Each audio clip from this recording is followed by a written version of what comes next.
dana čitam jednu knjigu, možda ću vam je jedno i preporučiti odavde, možda ne toliko poznatog pisca, ali to je knjiga o susretima s ljudima i opis donekle njihovih ličnosti i karaktera. I uvek iznova u toj knjizi je potvrđeno: Bog je sigurnost. I kod onih koji su bili na višim položajima, oni koji su bili obični ljudi i žene, Bog je sigurnost. Mi verujemo u Boga koji je naša sigurnost. Na ovoj zemlji živimo i umiremo, radujemo se i plačemo. I naš brat Milan Kolundžija, vi ga poznajete, je završio svoj život, zaspao u Gospodu ove sedmice. I verujemo da je Bog bio i njegova sigurnost. Da je u njemu našao mir onda kada možda u svojoj okolini nije mogao naći taj mir. I sigurnost u Bogu koji je naš život, naša snaga, naša zaštita i naša tvrđava je potreba svih nas. I onih koji završavaju svoj život, i onih koji ulaze u svoj život, i onih koji su u najboljim godinama. Bog je sigurnost. Ja vas pozivam da zajedno otvorimo jedan tekst u prvoj knjizi o carevima ili kraljevima, u 20. glavi. Čitat ćemo ceo tekst od prvog stiha, ne celu 20. glavu, nego ceo tekst koji je predviđen do 29. A Ben-Adad, car sirski, skupi vojsku svoju, imaše sa sobom 32 cara, i konje i kola, i otišavši opkoli Samariju i stade je biti. Dakle, Samarija, glavni grad severnog carstva, Izraelskog carstva, dok je Judino carstvo sa glavnim gradom Jerusalimom bilo južnije.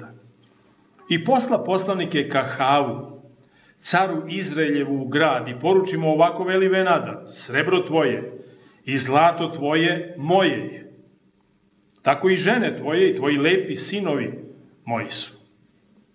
A car Izraeljev odgovori i reče: kao što si rekao, gospodaru moj care, ja sam tvoj i sve što imam.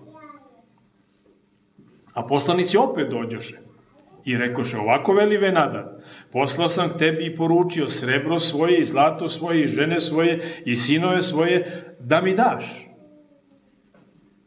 Zato ću sutra ovo doba poslati sluge svojeg tebi da pregledaju kuću tvoju i kuće sluga tvojih, i što ti je god milo, oni će uzeti i odneti. Tada dozva car Izraeljev sve starešine zemaljske i reče: gledajte i vidite kako ovaj traži zlo. Jer poslak meni po mene i po sinove moje i po srebro moje i po zlato moje, i ja mu ne branih. A sve starešine i sav narod rekoše mu: ne slušaj ga i ne pristaj. I reče poslanicima Ben-Adadovim: kažite caru gospodaru mojemu, što si prvo poručio sluzi svojemu, sve ću učiniti, ali ovo ne mogu učiniti. Tako otidoše poslanici i odnesoše mu taj odgovor. A Ben-Adad posla k njemu i poruči: tako da mi učine bogovi i tako da dodadu, neće biti dosta praha od Samarije, da svemu narodu koji ide za mnom dopadne po jedan grst. A car Izraeljev odgovori i reče: kažite, neka se ne hvali onaj koji se opasuje kao onaj koji se raspasuje. A kad on to ču, pijući s carevima pod šatorima, reče slugama svojim: dižite se. I digoše se na grad. Tada gle pristupi jedan prorok ka Ahavu, caru Izraeljevu, i reče ovako, veli Gospod: vidiš li sve ovo mnoštvo? Evo, ja ću ti ga dati u ruke danas, da poznaš da sam ja Gospod. Ahav reče: preko koga? A on reče ovako, veli Gospod, preko momaka knezova zemaljskih. Opet reče, ko će zametnuti boj, a on reče ti. Tada prebroji momke knezova zemaljskih i beše ih 232. Posle njih, naš je Gospod stena mira, pesma broj 232. Posle njih prebroji sav narod, sve sinove Izraeljeve i beše ih 7000. Izidoše u podne, a Ben-Adad pijući opise u šatorima s 32 cara koji mu dođoše u pomoć. I izidoše prvo momci knezova zemaljskih, a Ben-Adad posle javiše mu i rekoše, izidoše ljudi iz Samarije, a on reče, ako su izašli mira radi, pohvatajte ih žive, ako su izašli na boj, pohvatajte ih žive. Kao da mu je nedostajalo misli. I izidoše iz grada momci knezova zemaljskih i vojska za njima i svaki ubi s kojim se sukobi, te Sirci pobjegoše. A Izraeljci ih poteraše. I Ben-Adad car Sirski pobeže na konju s konjanicima. I car Izraeljev izide i pobi konje i kola i učini velik poklon među Sircima. Potom dođe prorok caru Izraeljevu i reče mu, idi budi hrabar i promisli i vidi šta ćeš činiti, jer će do godine opet doći car Sirski na tebe. A caru Sirskom rekoše sluge njegove, njihovi su bogovi gorski bogovi. Zato nas nadjačaše. Nego da se bijemo s njima u polju, zacelo ćemo ih nadjačati. Učini dakle ovako, ukloni te careve s mesta njihovih i postavi vojvode mjesto njih. Pa skupi vojsku kakva je bila ona koja ti je izginula i konje kakvi su bili oni konji i kola kao ona kola, pa da se pobijemo s njima u polju. Zacelo ćemo ih nadjačati i poslušaj ih i učini tako. A kad prođe godina, Ben-Adad prebroji Sirce i pođe u Afek, da vojuje na Izraelje i sinovi Izraeljevi prebrojiše se i ponesavši hrane, izidoše pred njih. I stadoše u oko sinovi Izraeljevi prema njima kao dva mala stada koza, a Sirci bijehu prekrilili zemlju.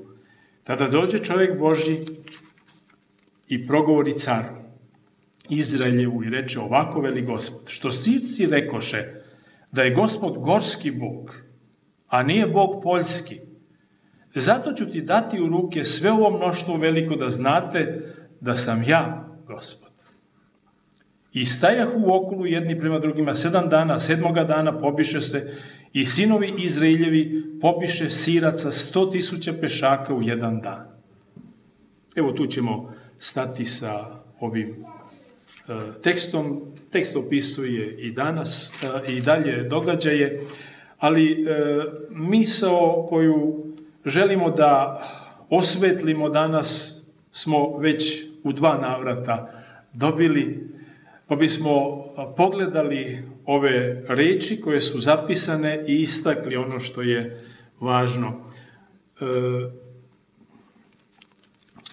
U ovoj 20. glavi, dakle, na početku tamo čitali smo neki razgovor, poruke, careve i tako dalje. Nećemo se o tome zadržavati, mislim da vam je to bilo jasno da je car Sirski svakako želeo borbu i svakako želeo da pokori Samariju i da porobi cara Izraeljevog i sve knezove. Samo je onaj razgovor bio, eto tako, jedan mali uvod.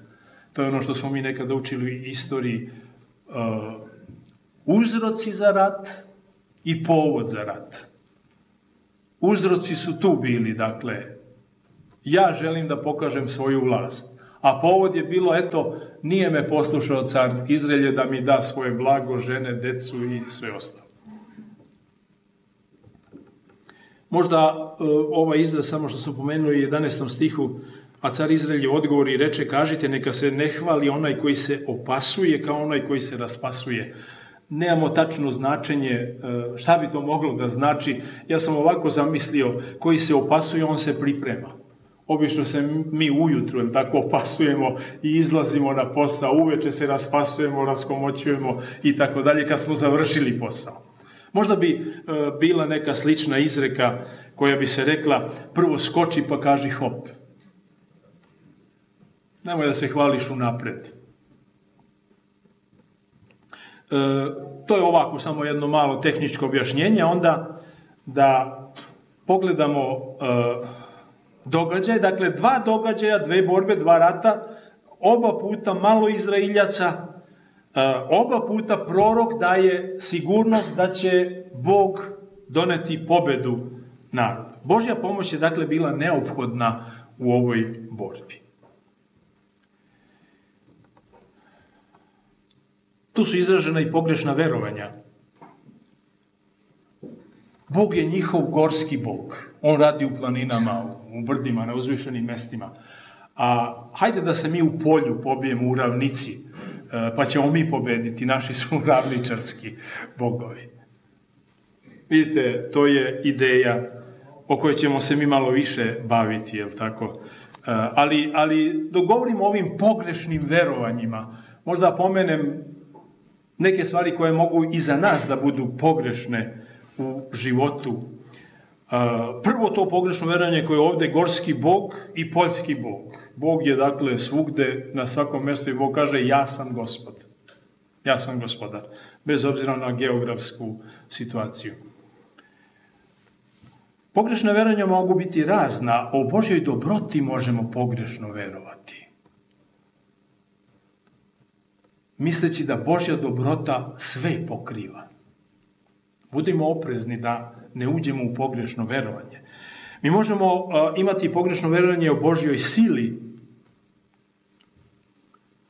koja je svemoćna i sve može,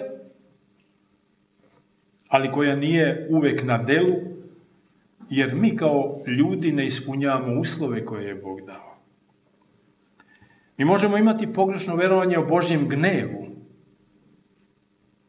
da Božji gnev će samo probrane mimo ići. Da će mimo ići Božji gnev one koji su izjavili mi verujemo. Mi idemo za Bogom. Mojsije, za koga se pretpostavlja ili po predanju kaže da je napisao 90. psalam, kaže ko zna silu gneva tvojega, da bi te se kao što treba bojao. Mislim da nama u naše posljednje vreme, u vreme mlakosti, nedostaje poznavanje i Božjeg gneva. Može biti pogrešnih verovanja o Božjoj milosti, koja je presudna u spasavanju i da će ipak na kraju svi biti spaseni, jer je Bog milostiv i neće moći da uništi one koji ga mole ili koji izjavljuju da su njegovi. Možda još jedno pogrešno verovanje i razmišljanje jeste da vera naša se sastoji od verskih izjava. Dajemo dobre verske izjave. Dobre misli upotrebljamo u našim molitvama. Dajemo, dakle, dobre verske izjave, ali nam nedostaje verski život. To može biti pogrešno. Eto, uzeo sam nekoliko minuta za ove stvari da pod ovim naslovom ili pod naslovom pogrešna verovanja kažem da ona nisu vezana samo za Sirce i za ovog događaja o gorskom Bogu i ravničarskom Bogu, nego da su vezana i za nas danas i da mi imamo i možemo imati neko pogrešno verovanje, a u pitanju je život ili smrt, život večni ili smrt večna. Zato smo pozvani na oprez i da sledimo put koji nam je Bog dao. Da pogledamo malo ovu primjenu izraza gorski Bog i poljski Bog na našu situaciju. Mi smo došli, verujem, u našoj istoriji do momenta kada putujemo uzbrdo, kada idemo u planine. Planinski predao gde je težak put, gde su pretnja neverstva, gde su stanje telesnosti sa privlačnim naslovom zabave i zadovoljstva, kako ima čovek teži.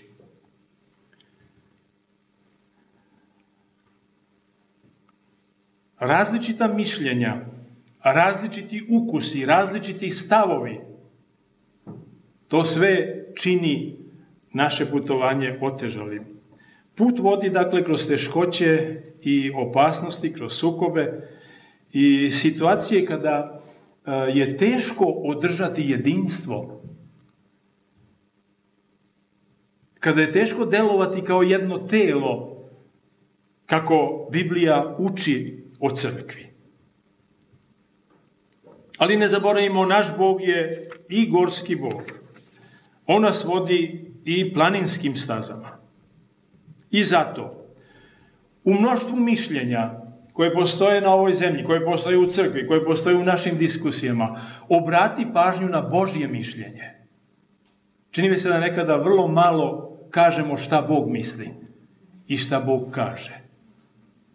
Nego kažemo, mi mislimo ovako. Ili ovako misli većina.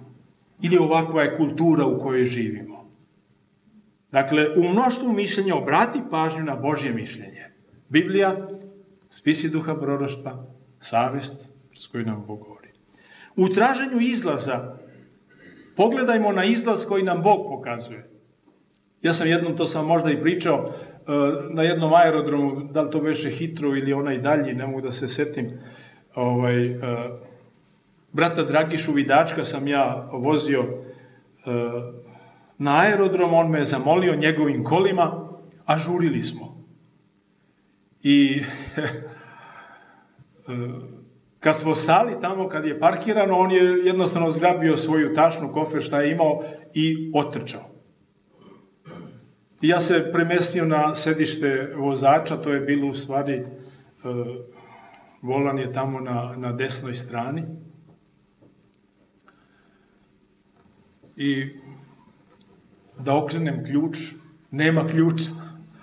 Da sam shvatio, on je u brzini izvadio ključeve po običaju kad stanu kola i zajedno sa ključima ja ostavim kola i ja trčim.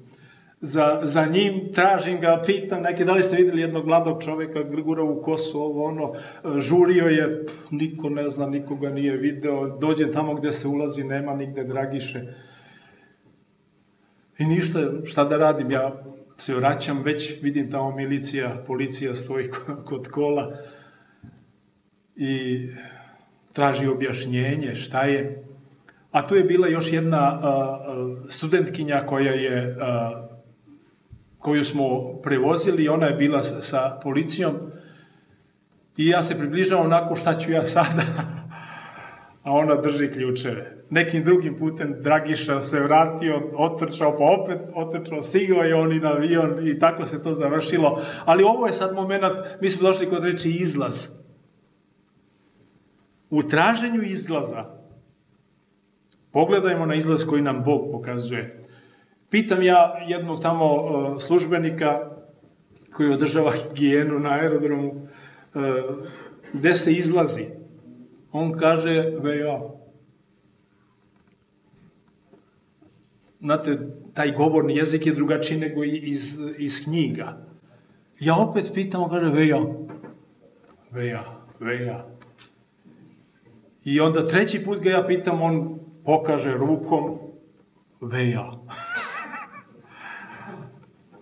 Onda je meni bilo jasno kad mi je pokazano gde izlaz, jer u našem traženju izlaza iz naših situacija možemo čuti ovo ili ono, možemo razumeti ovo ili ono, možemo i da ne razumemo, ali kad nam se pokaže, kad nam Bog pokaže ovo je put, idite njim, to je put, to to je bilo way out, samo u govoru svakodnevnom kod ovog čoveka to je bilo way out i ja nisam mogao da ga razumem. Ali kada je pokazano izlaz, to je poziv da pođemo tim izlazom. Dakle, u traženju izlaza pogledajmo na izlaz koji nam Bog pokazuje. Bog je nezaobilazan, to moramo da razumemo. Bog je nezaobilazan za svakog čoveka. Kad tad mi moramo da se sretnemo sa njim? Kad tad moramo da stanemo pred njim i da pogledamo u njegovo lice?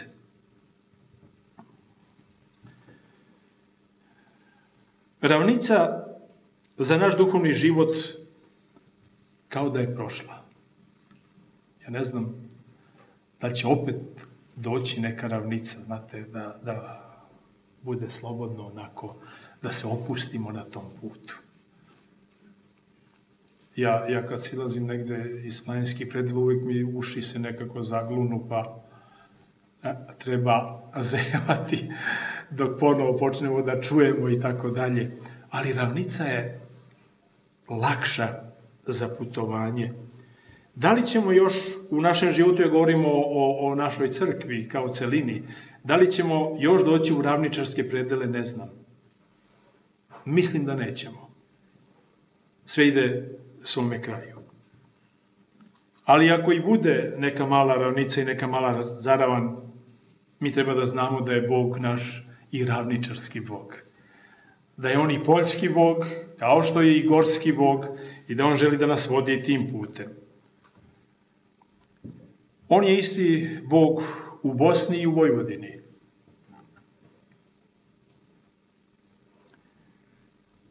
Na Himalajima i u Holandiji, na severnom polu i oko ekvatora, na ostrvima i kontinentima.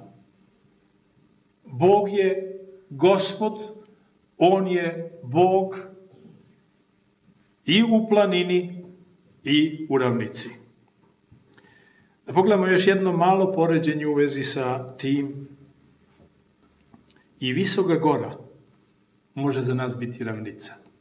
Hajde da otvorimo jedan tekst u knjizi proroka Zaharije, 4. glava.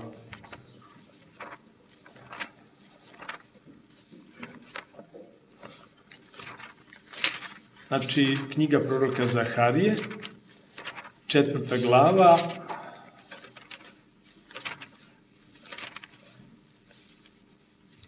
stihovi 6 i 7.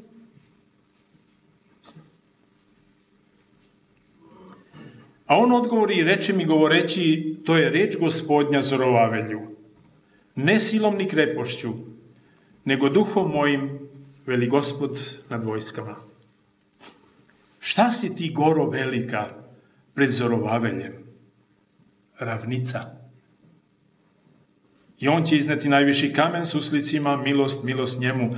Ovo je bio jedan poziv, jedno ohrabrenje graditeljima hrama posle vavilonskog ropstva, da krenu napred ono što je stalo, da opet oživi i da se dovrši gradnja hrama. Ali ovo pitanje, šta si ti, goro velika, pred Zorovaveljem? Ravnica. To su reči koje su date posle onoga teksta iz 6. stiha. Ne silom ni krepošću, nego duhom mojim, veli Gospod nad vojskama. Zato Bog u oba slučaja u borbi sa Sircima šalje preko proroka ohrabrenje i kaže, ja ću ti dati ovo mnoštvo u ruke, ja ću te izbaviti danas. Prvo da poznaju da sam ja Bog, a drugo da se ispravi pogrešno verovanje da je Bog planinski, a ne poljski, ravničarski Bog. I da Bog jednako deluje svugde. I visoka gora, kao što smo ovdje čitali, može biti ravnica uz jedan uslov, kada je Bog sa nama. Nego duhom mojim, veli Gospod. Tada može visoka gora biti ravnica. Golgota je dovoljan dokaz za to. U jednom drugom tekstu, u drugoj knjizi Samuilovoj, čitamo sličnu jednu misao. Možda i to može biti vezano za našu životnu situaciju. 2. Samuilova, 22. poglavlje.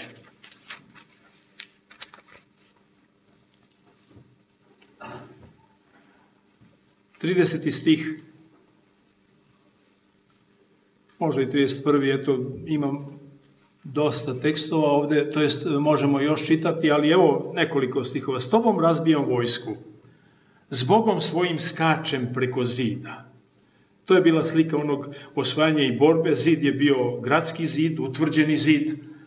I ovde David izgovara u svojoj pesmi da u svojim osvajanjima on s Bogom razbija vojsku neprijateljsku i s Bogom svojim skače preko zida, s Bogom svojim osvaja, s Bogom svojim pobeđuje. To je poruka ovoga teksta. S Bogom mi pobeđujemo. Pa na kraju krajeva to smo naglasili u našim tekstovima koje imamo za proučavanje ovih sedmica o opravdanju verom, biti pod zakonom ili biti u Hristu. Sa Božjom silom, dakle, to je obećanje, sa Božjom silom mi možemo. Sa Božjom silom mi možemo da se uzdignemo i da greh ne vlada nama, nego da poštujemo Božju volju. Problem je bio u jednoj rečenici, ja nisam stigao to da kažem kao odgovor, ravnodušnost prema Božjoj volji. Ravnodušnost prema Božjoj volji je problem. Kada saznamo Božju volju, ne reagujemo. Ravnodušni smo prema toj Božjoj volji. Tu je problem naš zašto gubimo u duhovnoj bici. Put je Božji veran, kaže 31. stih, reč Gospodnja čista, on je štit svima koji se uzdaju u. Jer ko je Bog osim Gospoda? I ko je stena osim Boga našega?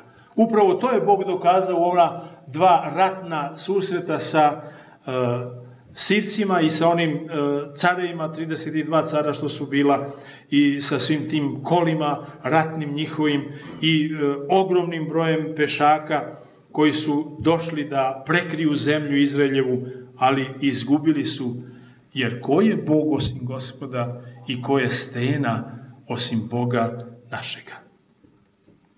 I zato, prilazeći kraju ovog proučavanja, šta da kažemo? Koji poziv da uputimo? Potraži Boga svojega. Potraži Boga svojega i gledaj ga svakog dana. Potraži njegovu ruku. Ta ruka je i nežna i jaka i probodena. Tu njegovu ruku koja svedoči da te voli jer je probodena za tebe. U njegovoj ruci potraži mir, obećani mir. Mi smo danas u pouci i to se pominje često, ali možda brzo pređemo preko tih reči, unutrašnje svedočanstvo. To unutrašnje svedočanstvo, to je ona sigurnost spasenja, ja znam da me Bog prima. To nama često nedostaje jer smo na drugom putu. Potraži zato to unutrašnje svedočanstvo, taj obećani mir. Možda da u ovom momentu pročitamo i tekst iz Isaije, knjige proroka Isaije 27. glave, stih 5.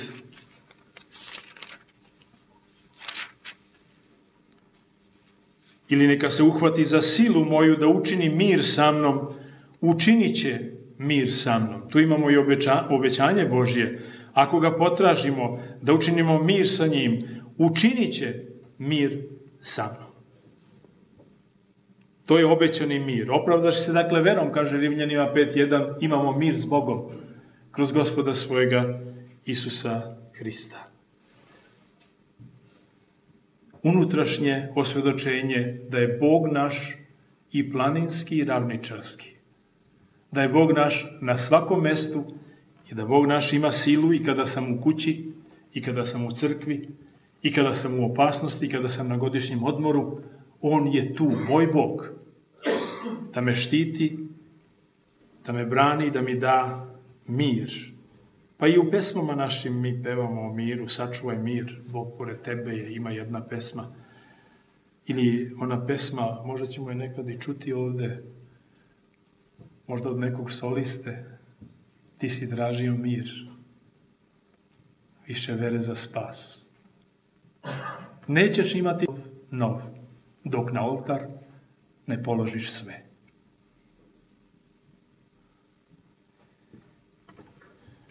I evo, posljednji tekst koji čitamo, Psalmu 62.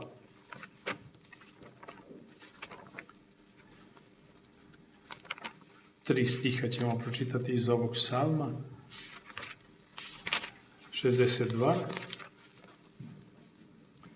1. Da u Boga je mir duši mojoj, od njega je spasenje moje. Od Boga koji deluje na planini i u ravnici. 5. i 6. Da, u Bogu se smiri dušo moja, jer je u njemu nad moj, on je grad moj i spasenje moje, utočište moje neću posrnuti. Amin.